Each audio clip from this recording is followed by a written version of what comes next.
Muhammad Ramdhanu alias Danu melalui pengacaranya yakni Ahmad Taufan akhirnya berani mengungkapkan kronologi secara lengkap soal pembunuhan ibu dan anak, yakni Tuti Suhartini dan juga Amalia Mustika Ratu atau Amel di Subang. Dalam keterangan dari tersangka Danu tersebut, Danu ini telah mengaku bahwa dirinya sempat mendengar teriakan dari korban Amel pada tanggal 17 Agustus tahun 2021 malam. Pemuda berusia 21 tahun itu pun sontak berlari menuju kamar Amel saat mendengar teriakan tersebut. Di sana tersangka Danu melihat pemandangan yang sangatlah mengenaskan. Setelah Danu keluar, dia dengar teriakan Amel. Langsung masuk dia, Danu, ke kamar Amel, itu sebelum subuh. Itu Mimin belum datang, ujar Taufan. Di sana Danu pun terkaget-kaget saat dirinya melihat anak dari istri muda Yosef, Mimin yang bernama Abi ini sedang menyiksa korban Amelia. Di samping badan Amel yang saat itu sudah lemas, terlihat juga dari ibu Tuti Suhartini yang sudah tergeletak. Danu pun kala itu tak tahu menahu bahwa saat itu ibu Tuti sudah meninggal dunia.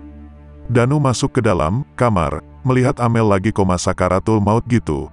Dia hanya lihat Abi jedukin kepala Amel ke tembok. Danu lihat Bu Tuti tergeletak, ujar Taufan. Keterangan dari tersangka Danu ini pun nyatanya sesuai dengan hasil autopsi dokter ahli forensik, Kombes Pol Dr. Sumi Hastri terhadap jasad Tuti dan Amel.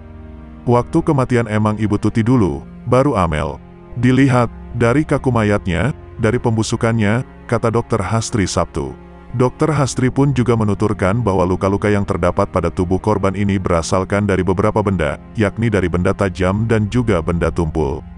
Untuk korban ibu Tuti Suhartini didapati luka di kepalanya, seperti luka robek di bagian dahi, dan juga di bagian bibir. Menurut dari Dr. Hastri, dengan melihatnya sebuah luka tersebut dirinya ini telah meyakini bahwa saat dieksekusi korban Tuti tidaklah melawan. Kalau dari korban atau foto-foto saya lihat kayaknya Bu Tuti enggak ada perlawanan, mungkin enggak sadar ya, kata dia.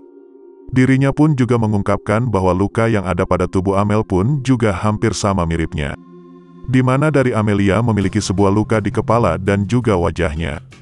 Dr. Hastri juga kembali mengurai bahwa dari berdasarkan hasil otopsi yang telah dirinya temukan adanya sebuah luka di bagian mata Amel. Amel ada memar di mata, jadi kayak orang dipukul, ditonjok, gitu, ungkap Hastri. Dirinya pun menduga bahwa saat itu korban Amel ini terbangun dan saat itu dirinya melihat para tersangka. Mungkin terbangun, terus teriak makanya Danu dengar teriakan Amel, kata dia. Dr. Hastri pun menyebutkan bahwa korban Amelia ini dipukul terlebih dulu baru setelah itu dieksekusi. Terus dipukul, tidak sadar, karena melihat siapa yang melakukan terus dihabisi. Bisa jadikan seperti itu, ucapnya.